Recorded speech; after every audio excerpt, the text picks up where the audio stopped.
Olá, eu sou Lauro Jardim. Eu sou o Gabeira. Depois de uma paradinha no Carnaval, eu e o Gabeira estamos hoje, terça-feira, aqui na redação do Globo, no centro do Rio de Janeiro, para um papo sobre os assuntos quentes da semana.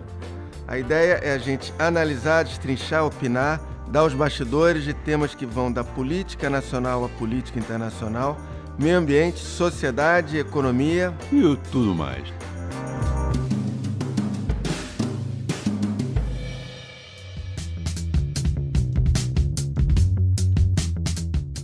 O Lauro Gabeira está disponível a partir das 5h30 da tarde das terças-feiras no site do Globo, no Spotify, no iTunes ou na sua plataforma preferida de áudio. Hoje, eu e o Gabeira vamos conversar sobre dois assuntos. A gente vai falar do avanço do coronavírus no mundo, já são 70 países com casos detectados, 92 mil infectados, 2 deles aqui no Brasil, e 3 mil mortos. E vamos debater também a nova crise, mais uma, entre o governo Bolsonaro e o Congresso, um embate que já escalou alguns degraus, essa relação de pouquíssimos altos e muitos baixos entre o presidente Bolsonaro e o Legislativo. Gabeira, vamos começar pelo coronavírus. Até o início dessa semana já tem uma média de um novo caso por minuto no mundo. A incidência na China dos casos voltou a aumentar a partir do fim de semana e as mortes em nível mundial também. E até agora, pelo menos em comparação com o resto do mundo, a situação do Brasil não indica motivos de pânico. Começa você, Gabeira. Não, perfeito. Eu acho que o Brasil ainda tem um aspecto reconfortante, que é o fato de, apesar de ter 2 pessoas diagnosticadas com coronavírus, não há no Brasil transmissão, o que dá uma certa segurança. A ciência tem avançado muito, pelo menos na descrição do genoma, no mapeamento do genoma. Pesquisadores da USP, do Instituto Adolfo Lutz e da Universidade de Oxford sequenciaram o genoma do vírus da Covid-19 no primeiro caso confirmado da doença no país. O sequenciamento foi feito em apenas 2 dias. E espera-se uma vacina. O próprio Trump ontem falou assim, eu vou pedir pressa. Ele, durante muito tempo, disse que era só uma gripe. Sim. Agora diz que vai pedir pressa numa vacina. Mas a única notícia... Quer dizer, as coisas estão caminhando. Na China havia um certo decréscimo. Mas uma notícia inquietante, para mim, foi o fato de, na China, terem constatado que os sintomas voltam. Sim. Depois de 2 pessoas terem sido... tido alta no hospital, elas voltaram a sentir os mesmos sintomas. Então digamos assim, um vírus resiliente também, não é? Quando você acha que curou, não curou completamente. Isso pode ser um problema. Agora, o problema do coronavírus que nós estamos discutindo aqui, ele tem uma interface muito clara com essa crise em torno do orçamento. Sim.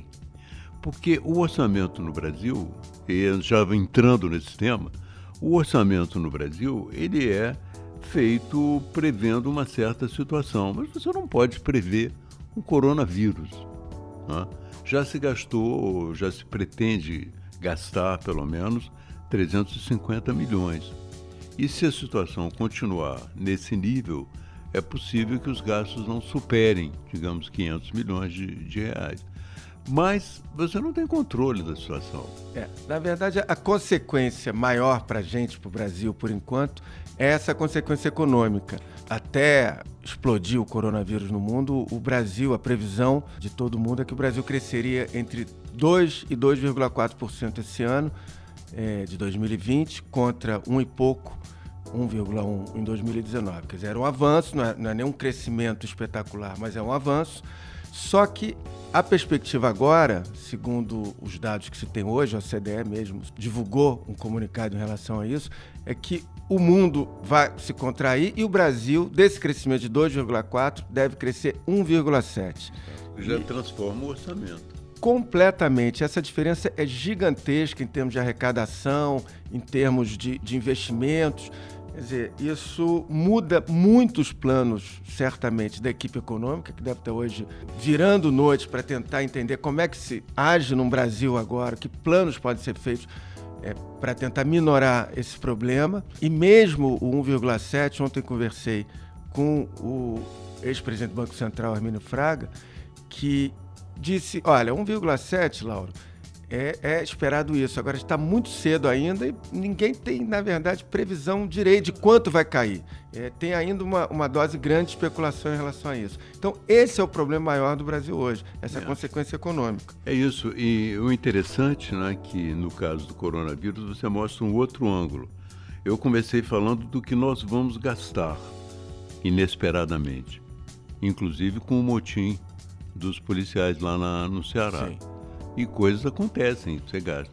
Agora, não se computou ainda o que se vai deixar de ganhar, porque a crise, dificuldades na China, a contração da economia mundial, quer dizer, tudo isso vai repercutir no orçamento brasileiro. Então, ao invés de estarem sentados para discutir como é que nós vamos economizar, o grande debate é sobre como vamos gastar e quem vai ter a caneta para determinar o que se gasta, o Congresso ou o Presidente da República. Então, essa é a base toda do que nós chamamos hoje da manifestação do foda-se, né? Quer dizer, quem vai definir o que se vai gastar. Grupos de direita que apoiam o governo vêm convocando uma manifestação contra o Supremo Tribunal Federal e o Congresso. Ontem, o presidente Jair Bolsonaro usou sua conta pessoal no WhatsApp para divulgar a alguns correligionários a convocação da manifestação, sem citar o Supremo nem o Congresso. No entanto, o fato é que o presidente da República não tem uma base no Congresso. Ele não se preocupou em ganhar essas pequenas batalhas no Congresso. Então, é claro, as emendas do orçamento passaram a ser impositivas. Primeiro, as individuais. E o próprio Bolsonaro era a favor, tanto que em 2015 ele fez uma declaração dizendo que tinha que mesmo liberar os deputados para serem autônomos e tal. Tá, o que um parlamentar tem para negociar em Brasília? É seu voto. Esse Congresso melhorou muito em relação ao do passado, em especial graças ao atual presidente, Eduardo Cunha, que aprovou uma proposta de emenda à Constituição que trata do orçamento impositivo. Ou seja, o governo não chantageia mais o executivo para liberar nossas emendas. Não, agora fica refém.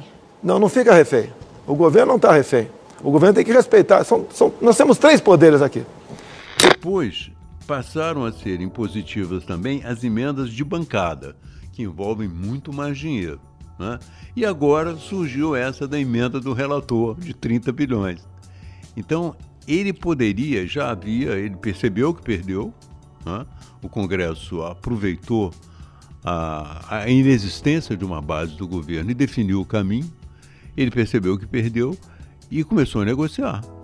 E estavam negociando uma espécie de uma rachidezinha, 50 para cá, 50 para lá, você fica com a metade, o Congresso fica com a metade, o governo fica com a metade. No entanto, essa negociação foi implodida por aquela célebre frase do general Heleno, que vai entrar para a história, vai entrar para a história recente do Brasil. Nós não podemos aceitar esses caras chantagearem a gente, foda-se. Gabeira, a gente entrou no segundo assunto.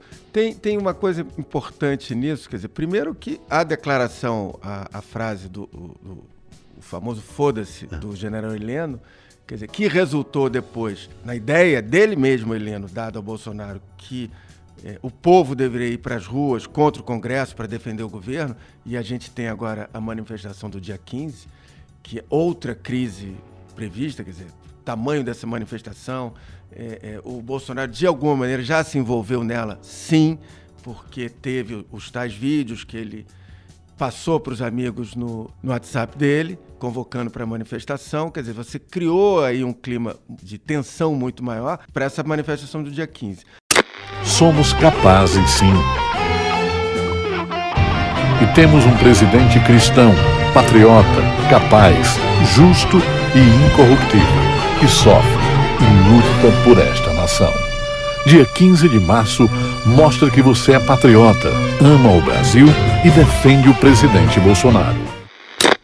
Agora, eu quero voltar um pouco ao que você falou do Congresso. Quer dizer, o Bolsonaro foi eleito em 2018 e o então partido dele saiu da eleição como maior partido na Câmara apenas com 10% das cadeiras. Quer dizer, ele teria obrigatoriamente que fazer, como se é feito em qualquer democracia, alianças no Congresso. E ele nunca quis fazer. Verdade que o discurso dele de campanha é antipolítica, antipolíticos, etc. Mas é impossível você trabalhar, você foi deputado há tantos anos, é impossível você trabalhar num governo que tem um Congresso que tem que funcionar sem algum tipo de aliança, exceto se você tiver a maioria dos votos. É claro, isso aí é muito evidente, né? Você tem que trabalhar na negociação e tem que trabalhar na transparência também, de forma que a própria população acompanha o que se passa.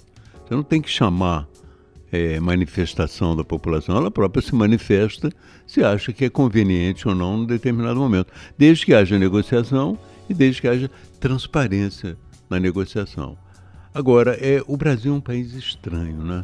Você vê que eles tem 2 manifestações marcadas, uma do governo, no dia 15, Sim. Outra da oposição no dia 14, em tempos de coronavírus. Quer dizer, eles não fazem manifestação nunca quase esse ano. Agora, chegou o coronavírus, todo mundo para a rua. É engraçado, é uma coisa impressionante. Vamos ver quantos serão os corajosos a se juntar aos outros. É claro, como o vírus não está se propagando Sim. no Brasil, você pode dizer, tem uma margem de segurança. Mas quantas pessoas estão chegando do exterior e quanto com esse fluxo de gente indo e vindo do exterior continua. Embora no carnaval isso não atrapalhou em nada o ajuntamento de pessoas. Não atrapalhou no ajuntamento do carnaval, porque era uma coisa, um calendário já definido. A manifestação você escolhe época, escolhe momentos, né? De qualquer maneira, a gente vai ter que lidar, quer dizer, no dia 15 com essa manifestação, quer dizer, dependendo do tamanho dela, será uma vitória do Bolsonaro contra o Congresso, e assim os bolsonaristas vão querer colocar a coisa, ou o contrário, se for uma manifestação ali meia bomba, vão dizer que ele não teve esse poder todo de botar as pessoas na rua. Mas, Lauro, vamos, pegando esse raciocínio teu, da vitória ou da derrota, você acha mesmo que o Congresso vai levar em conta uma grande manifestação isolada contra ele? Eles dão um jeito de absorver isso de alguma forma, entende? E de continuar, porque a capacidade de reação do Congresso, quando o governo não tem uma base, ela é muito grande. Sim. Entende? Você pode desde determinar um dinheiro maior para os deputados, como você pode também apresentar uma série de medidas que são boas, entre aspas, para a população, mas que são pautas bombas. Tem uma outra coisa clara, que a Câmara, pelo menos, eu sei que vai tratar a partir de agora. A partir de agora, certamente, quase todas as pautas que interessam ao governo, eles vão ali segurar. Isso não tem dúvida.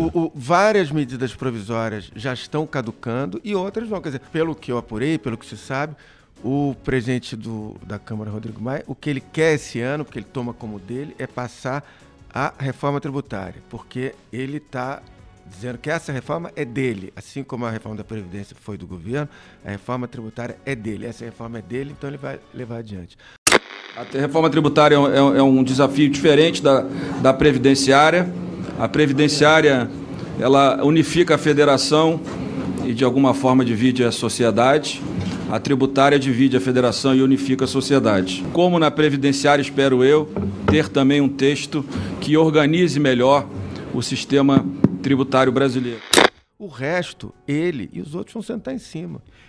Isso eu acho que... E é esse o que você está dizendo, é o poder que a Câmara tem. É o poder com que a uma Câmara manifestação tem. Que for. E é preciso, de uma certa maneira, negociar, né? Porque é muito claro, porque imagina você, vamos fazer grandes manifestações. A manifestação jamais vai levar uma vitória completa contra o Congresso, entende? Então vai ter sempre que negociar, sempre que negociar. E esse é um ano de eleições. Eu acho que o problema central é esse, eles estão muito preocupados com o dinheiro nesse momento, porque é o ano de eleições.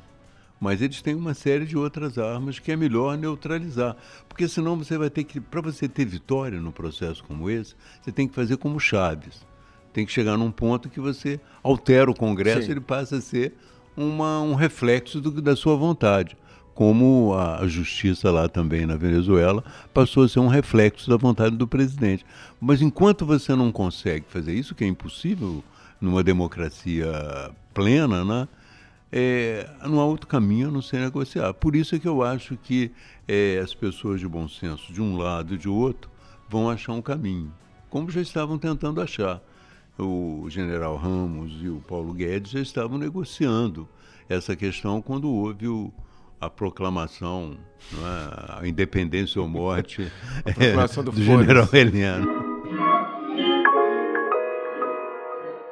Agora, e tem uma outra coisa no meio disso tudo que é muito provocado pelo presidente da República, que é a incrível, exagerada antecipação do processo de sucessão presidencial. Porque, no fundo, também tem ali, no meio disso tudo, o Bolsonaro o tempo todo falando em 22. Ele já falou muito. Primeiro, na campanha, disse que não ia se candidatar à reeleição, mas isso já morreu. Ele fala muito em 22. E hoje também, parte do Congresso trabalha com isso. Olha, se a gente aprovar isso, vai beneficiar o Bolsonaro, pode ajudar na reeleição dele. Então não vamos passar. Vamos Quer dizer, essa antecipação... Ele se coloca como alvo. Exato. Essa antecipação inédita do debate, porque antecipação sempre houve um pouco, mas a ponto de, no 14º mês de governo, isso está tão presente, também corrói essa ideia de você... Embora, pelo que eu conheça da Câmara, eu acho que hoje a eleição de 22 é secundária nas preocupações em relação à eleição de 2020. Tá. Porque eles dependem muito dessa eleição de vereadores e prefeitos. Por isso é que estão brigando tanto por essa verba agora, entende? Agora, realmente, eu acho que o veto do Bolsonaro, apesar de todas as bobagens que o governo tem feito, quer dizer, o veto do Bolsonaro está sendo encampado por uma série de deputados e senadores de bom senso ali. Conhecimento de todos vocês, as minhas posições em relação ao governo de Jair Bolsonaro no Congresso Nacional. Mas não considero adequado o Legislativo brasileiro, o Congresso Nacional, retirar 30 bilhões de reais do Executivo para passar a ser autorizado por uma pessoa, neste caso, o relator da Lei de Diretrizes Orçamentárias, para ser executado. Tem uma outra coisa, quer dizer, na verdade, você colocar esses 30 bilhões das verbas não obrigatórias na mão da Câmara esse ano é No ano de eleição? No ano de eleição e no ano que o Brasil precisa sim ter uma responsabilidade fiscal maior do que nunca, por tudo aquilo que ele já falou, arrecadação menor, etc. É um absurdo. E queria lembrar aqui que a quem caberá, se for derrubado o veto, decidir sobre esses 30 bilhões, quer dizer, é o relator lá da Comissão do Orçamento da Câmara, que é um deputado de 31 anos, Domingos Neto, que em 10 anos na Câmara, ele já passou por 4 partidos. Ele tem muita experiência em trocar de partido, mas talvez não... Quando os líderes falam, não, o relator é que vai decidir, porque eles já estão com um relator na mão, ele faz o que eles querem, entende? Sim. Senão eles não estariam se batendo para deixar na mão de um relator, entende? Não, exatamente. Talvez um relator com mais força ou mais... fosse diferente. Então, colocar alguém que você pode exatamente controlar é o mais correto na visão deles. Mas, de novo, é importante que, neste caso, o que o Bolsonaro fez, ou seja, esse veto deveria ser mantido. Deveria, quer dizer, a tendência, o bom senso lá dentro de alguns senadores, inclusive até o Renan Calheiros se manifestou e tal. Mas, de qualquer maneira, é o que eu estava tentando te dizer. Resolvida essa crise, por mais que ela seja resolvida e não extrapole, não faça nenhum grande dano ao país, você sente que a raiz da crise continua. Exato. A base da crise continua. Um governo isolado e o Congresso. O governo tentando, pensando, através da sua popularidade, de alterar essa correlação de força. Mas a verdade é que essa correlação de forças não altera apenas com algumas manifestações. O Chaves não fez apenas algumas manifestações. É todo um processo que eu acho que o Brasil não está disposto a vivê-lo, entende? Então, por isso é que era preciso negociar. E um governo que tem figuras como o general Heleno que, em boa parte das declarações públicas, dá mostras que não respeita a existência de um outro poder como o Congresso. Eu acho que, no caso do general Heleno, foi uma frase que ele disse ali, né? E que essa frase, essa palavra, né, o foda-se, sempre significa cortar as amarras, né? Sempre significa destruir todas as pontes. A ideia é essa, né? Então, vamos destruir todas as pontes, vamos... Mas ele próprio deve, naquele momento, quando alguém, no nosso cotidiano, diz assim, então foda-se, você diz, mas peraí, não é bem assim, entende? Vamos tentar ver um caminho e tal. Alguém deve ter dito para ele ali mesmo, entende? Mas não é bem assim, entende? Vamos tentar outro caminho. Eu acho que também que eu não sei se eu tenho a solidariedade dos mais velhos, mas algumas pessoas muito mais velhas assim têm uma tendência a ligar o famoso foda-se, né? Lembro até, a Clarice Lispector tem até um conto de uma velha, festa do aniversário de uma velha em que de repente fala umas coisas que ninguém esperava. A avó do Ezequiel Neves também, no pleno aniversário dela, falou um palavrão que ninguém nunca tinha ouvido.